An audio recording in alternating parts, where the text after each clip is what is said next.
Guys, എന്തൊക്കെയുണ്ട് വിശേഷം? ഞാൻ വീണ്ടും വന്നിട്ടുണ്ട്. അപ്പോൾ ഒരു പുട്ടുണ്ടാക്കൽ അപാരതയാണ് നിങ്ങൾ കാണാൻ പോകുന്നത്. പാതിരാത്രിയായി. പുട്ടുണ്ടാക്കാൻ വേണ്ടി ഞാൻ അടുക്കളയിൽ കയറി. പക്ഷെ എന്താ പണ്ടാരം മുടങ്ങിയപ്പോൾ കുക്കറിൽ വെള്ളം വെച്ച് കുക്കർ അടയ്ക്കാൻ വേണ്ടി ചെന്നപ്പോഴാണ് ഞാനത് അറിഞ്ഞത്. എന്നും എനിക്കിതേ അബദ്ധം തന്നെയാണ് പറ്റാറുള്ളത്. കുക്കർ അടയ്ക്കാൻ എനിക്ക് ഇപ്പോഴും അറിയില്ല. എൻ്റെ മാക്സിമം ഞാൻ കിടന്ന് പരാക്രമം കാണിക്കുന്നുണ്ട്. എന്തൊക്കെയോ എങ്ങനെയൊക്കെയോ കാണിച്ച അവസാനം എങ്ങനെയൊക്കെയോ ഞാൻ കുക്കർ അടച്ചിട്ടുണ്ട് കേട്ടോ. നിങ്ങൾ നോക്ക്, ഞാൻ കുക്കർ അടയ്ക്കുന്നതിൻ്റെ എൻ്റെ ഒരു കഷ്ടപ്പാട്.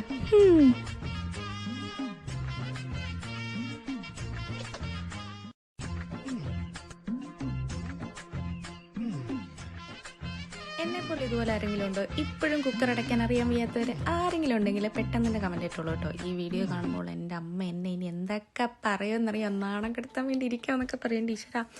സാരമില്ല.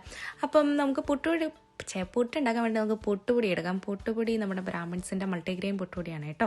അപ്പോൾ അതങ്ങോട്ട് വാരി വിതറുക. അതിലേക്ക് ആവശ്യത്തിന് മാത്രം, നോട്ട് ദ പോയിന്റ്, ആവശ്യത്തിന് മാത്രം ഉപ്പിടുക. സാധാരണ ഞാൻ ഉപ്പിട്ട് കഴിഞ്ഞാൽ നല്ല കുളമാക്കാറാണ് പതിവ്. പക്ഷേ ഇത്തവണ എന്തോ നല്ല അടിപൊളിയായിട്ടൊക്കെ വന്നിട്ടുണ്ട്. അപ്പം ഇതാണ് നമ്മുടെ പുട്ടുപൊടി. അപ്പോൾ ഇതിലേക്ക് നമുക്കിനി ആവശ്യത്തിന് വെള്ളം ഒഴിക്കാം. നോട്ട് ദ പോയിന്റ്, ആവശ്യത്തിന് മാത്രം. ഇപ്പം തന്നെ ഞാൻ കുളമാക്കി തരും.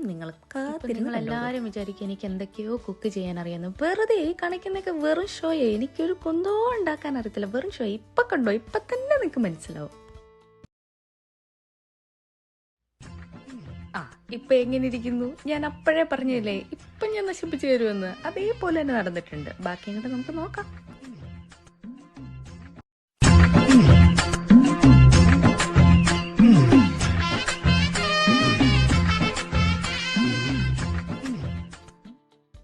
അവസാനം എന്താ ഈ ഒരു പരുവത്തിലെത്തി. ഞാൻ അവസാനം കുറച്ചും കൂടെ എന്താ പറയുക പൊടിയൊക്കെ ഇട്ട് കേട്ടോ, പുട്ടുപൊടി കുറച്ചുകൂടെ ആഡ് ചെയ്തിട്ടൊക്കെയാണ് ഞാൻ ഇങ്ങനെയൊക്കെ ആക്കിയത്.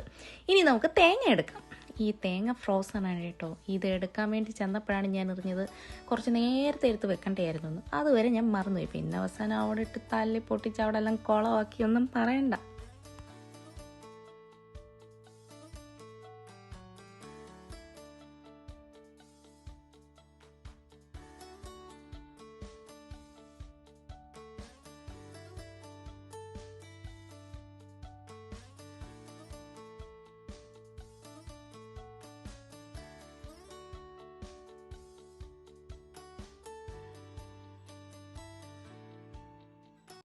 അവസാനം എങ്ങനെയൊക്കെയോ ഞാൻ തേങ്ങ തല്ലി പൊട്ടിച്ചെടുത്ത് ഞാൻ പുട്ട് കുറ്റിക്കകത്തിട്ടിട്ടുണ്ട്.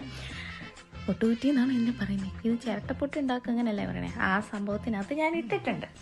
ഇനിയിപ്പം നമുക്ക് നമ്മുടെ പുട്ടുപൊടി നനച്ച് വെച്ചത് നമുക്ക് അങ്ങോട്ടേക്ക് ഇടാം. പക്ഷേ എന്ത് ചെയ്യാനെന്ന് പറഞ്ഞ് ഞാനത് ഇങ്ങോട്ട് ഇട്ടപ്പോൾ അതിൻ്റെ കീഴിൽ കൂടെ പോകുന്നു. ഞാൻ വിചാരിച്ച് പണി പാളിയെന്ന്. പക്ഷേ പണി പാളിയില്ല. കുറച്ച് കഴിഞ്ഞപ്പോൾ അതങ്ങനെ തന്നെ നിൽപ്പുണ്ടായിരുന്നു. അത് വേറെ കാര്യം. അപ്പം ഇങ്ങനെ ഞാൻ എല്ലാം കൂടെ ഞാൻ മിക്സ് ചെയ്ത് ഇടുന്നുണ്ട്. നിറയ്ക്കങ്ങോട്ട് എന്തൊക്കെയോ ആവുന്നുണ്ട്. ഇതിനിപ്പോൾ ആയി വരുമ്പോൾ അറിയാം ഗൈസ് എന്തായി തീരുക എന്നുള്ളത്. എന്തായാലും നമുക്ക് നോക്കാം. അപ്പം ഇതിനെ ഇനി നമുക്ക് നേരെ കുക്കറിലേക്ക് വെക്കാം. കുക്കറിലേക്ക് വെക്കാൻ വേണ്ടി ചെന്നപ്പോഴാണ് ഞാൻ നഗ്നസത്യം ഞാൻ അറിഞ്ഞത് ആവി വന്നിട്ടില്ല.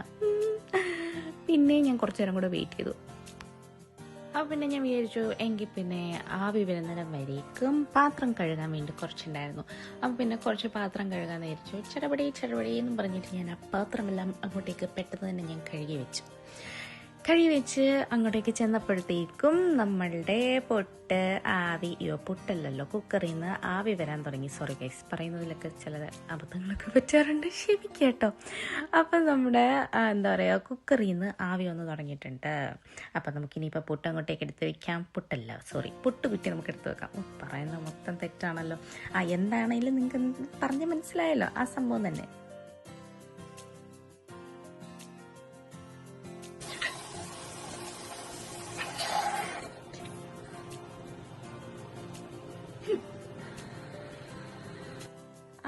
ആവി വന്നു. അവസാനം എന്താ എൻ്റെ പുട്ടുകുറ്റിക്കകത്തുനിന്ന് ആവി വന്നു. ഞാനത് വിചാരിച്ചായിരുന്നു ഈശ്വര കുളമാകുമോ, ആവി വരുമോ എന്നൊക്കെ എനിക്ക് നല്ല ഡൗട്ട് ഉണ്ടായിരുന്നു കേട്ടോ.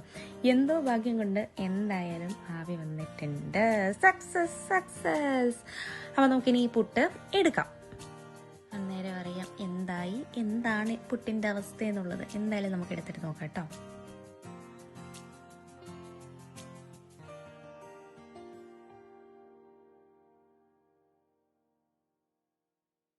അങ്ങനെ സക്സസ്ഫുള്ളി എൻ്റെ പുട്ട് റെഡിയായി.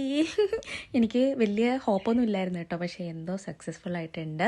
പക്ഷെ നല്ല ടേസ്റ്റ് ഉണ്ടായിരുന്നു. ഞാൻ വെറുതെ പറയുമല്ലോ കേട്ടോ, സത്യമായിട്ടും നല്ല ടേസ്റ്റ് ഉണ്ടായിരുന്നു. മുട്ടക്കറി ഉണ്ടായിരുന്നു, പിന്നെ പപ്പടം ഉണ്ടായിരുന്നു. അപ്പോൾ ഇത് കൂട്ടിയിട്ട് നല്ല അടിപൊളിയായിട്ട് ഞാൻ കഴിച്ചു. അപ്പോൾ ഇന്നത്തെ എൻ്റെ വീഡിയോ ഇഷ്ടപ്പെട്ടിട്ടുണ്ടെങ്കിൽ എല്ലാവരും ലൈക്ക് ചെയ്യുക, ഷെയർ ചെയ്യുക, സബ്സ്ക്രൈബ് ചെയ്യുക. ഇനി നാളെ കാണുന്നവരേക്കും ബൈ.